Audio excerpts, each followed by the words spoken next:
اللهم إنك عفو تحب العفو فاعف عنا. اللهم إنك عفو كريم تحب العفو فاعف عنا. حنفی نماز کے دلائل قرات بالجہر آمین کے پاس کے حکم کیا ہے؟ بھائی مسئلہ یہ ہے کہ امام کے پیچھے قرآن کریم مقتدی کو نہیں پڑھنا چاہیے، دو وجہ سے۔ نمبر ایک، سورت نمبر 7 سورت اعراف آیت نمبر 204 میں رب کریم فرماتے ہیں وَإِذَا قُرِئَ الْقُرْآنُ فَاسْتَمِعُوا لَهُ وَأَنصِتُوا لَعَلَّكُمْ تُرْحَمُونَ، کہ جب قرآن پڑھا جائے تو پھر خاموشی سے سنو اور زبان کو مت ہلاؤ، غور سے سنو تاکہ تمہارے اوپر رحمت آئے۔ تو اگر آپ رحمت چاہتے ہیں تو قرآن کے مقابلے میں قرآن نہ پڑھیں، یہ قرآن کا حکم ہے، تو اس لیے امام کے پیچھے نہیں پڑھنا چاہیے۔ نمبر 2، رسول پاک علیہ السلام کی صحیح حدیث ہے، صحیح مسلم میں کتاب الصلاۃ میں حضور پاک علیہ السلام نے فرمایا انما جعل الامام لیتم بہ، امام اس لیے بنایا جاتا ہے تم اس کی اقتداء کرو۔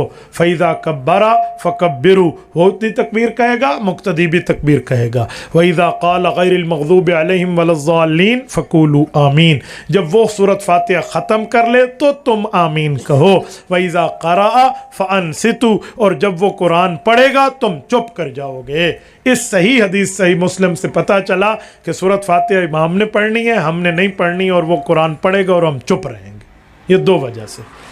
آپ کے ذہن میں شاید کوئی یہ سوال ڈالے کہ حدیث پاک میں لا صلاۃ لمن لم یقرأ بفاتحۃ الکتاب، جو سورۃ فاتحہ نہیں پڑھتا اس کی نماز نہیں ہوتی۔ بھائی یہ صحیح حدیث ہے، سر آنکھوں پہ ہے، ہمارے ایمان کا حصہ ہے، لیکن مطلب یہ ہے کہ اس حدیث پاک کو آپ نے صرف حدیث کے طور پہ پڑھا ہے۔ جس صحابی نے یہ حدیث بتائی ہے اس صحابی سے اس کا مطلب نہیں پوچھا۔ صحیح جامع ترمذی جلد نمبر 1 ابواب الصلاۃ میں موجود ہے، حضرت جابر بن عبداللہ رضی اللہ عنہ صحابی انہوں نے یہ حدیث سنائی ہے اور اس کا مطلب بتایا ہے انما اذا کان وحدہ، کہ نماز سورۃ فاتحہ پڑھو گے تو ہوگی، تو فرمایا یہ مقتدی کو نہیں اکیلے نمازی کو حکم ہے۔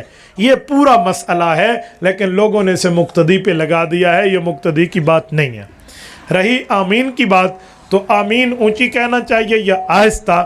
تو آمین اونچی بھی ثابت ہے اور آہستہ بھی ثابت ہے، لیکن امام کے لیے۔ رسول اللہ امام تھے، جامع ترمذی جلد اول ابواب الصلاۃ کی روایت ہے خفض بہا صوتا ورفع بہا صوتا، حضور پاک مد بہا صوتا، حضور پاک نے اونچی آمین بھی کہی ہے اور آہستہ بھی کہی ہے۔ تو یہ امام کے بارے میں ہے، وہ اونچی کہے تب بھی جائز، آہستہ کہے تب بھی جائز، مقتدیوں کے بارے میں نہیں ہے، یہ بات ذہن میں رکھیں۔ مقتدی کو آمین آہستہ کہنی چاہیے، اس کی وجہ کہ قرآن کریم میں اگر ہم دیکھیں اور آمین کے مسئلے کو دیکھیں تو دلائل ملتے ہیں۔ صحیح بخاری میں حدیث ہے، اللہ کے رسول صلی اللہ علیہ وآلہ وسلم کے صحابہ کا شاگرد تابع امام عطا ابن رباح فرماتے ہیں قال عطا آمین دعاؤن، فرمایا عطا نے کہ آمین جو ہے یہ دعا ہے، اور قرآن کریم میں ہے ادعوا ربکم تضرعا وخفیا، اللہ سے جب دعا مانگو تو اچھا طریقہ ہے کہ آہستہ مانگو، تو اس لیے آمین کو آہستہ کہنا چاہیے۔ بعض لوگ حدیث سے سناتے ہیں کہ بھائی حدیث میں ہے من وافق تامینہ تامین الملائکہ غفر لہ ما تقدم من ذنبہ وما تاخر، کہ جس کی آمین فرشتوں کی آمین کے ساتھ مل گئی اس کی بخشش ہو گئی۔ تو ٹھیک ہے بھائی، ہم بھی مانتے ہیں، اس میں کہاں لکھا ہوا ہے کہ جس کی اونچی آمین مل گئی؟ اس میں تو ہے آمین مل گئی، تو آمین ہم بھی کہتے ہیں، اونچی کی بات نہیں ہے۔ کچھ لوگ کہتے ہیں صحیح بخاری میں حدیث ہے امن ابن زبیر ومن معه فإن للمسجد لجة، کہ حضرت عبداللہ بن زبیر رضی اللہ عنہ نے آمین کہی اور سب دوستوں نے آمین کہی تو مسجد گونج اٹھی۔ ہم کہتے ہیں جی بالکل صحیح بات ہے، لیکن ادھر نماز کی بات نہیں ہے، دعا کی بات ہے، اس میں نماز کا کہیں بھی لفظ نہیں ہے اس حدیث میں۔ مسجد گونج اٹھی یہ دعا کا مسئلہ تھا، آپ نے ہر آمین کو دعا بنا لیا، ایسا نہیں ہے۔ تو اس لیے تھوڑا گزارا کیا کریں کہاں آمین کہنی ہے کہاں نہیں کہنی۔ زیغم اسلام شہید ناموس صحابہ حضرت مولانا علی شرح حیدری شہید رحمہ اللہ فرماتے تھے کہ میں نماز پڑھ رہا تھا مسجد نبوی میں، تو ایک بندہ بھاگے بھاگے آ کر میرے ساتھ ٹھہر گیا، اس کو صرف آمین کا شوق تھا اور کچھ بھی نہیں تھا۔ کہتے ہیں امام صاحب قرآن پڑھ رہے تھے ربنا غلبت علینا شقوتنا وکنا قوما ضالین، گمراہوں کے لیے، اس نے سمجھا ولا الضالین، انہوں نے کہا آمین۔ کہتے میں نے سلام کے بعد کہا یہ تیرا علم ہے، یہ تیرا حال ہے، تجھے یہ بھی نہیں پتہ کہاں کہنی ہے کہاں نہیں کہنی۔ تو اس طرح کے الچٹو من الڈگر سے ہمارا واسطہ ہے، بس اللہ پاک محفوظ فرمائے۔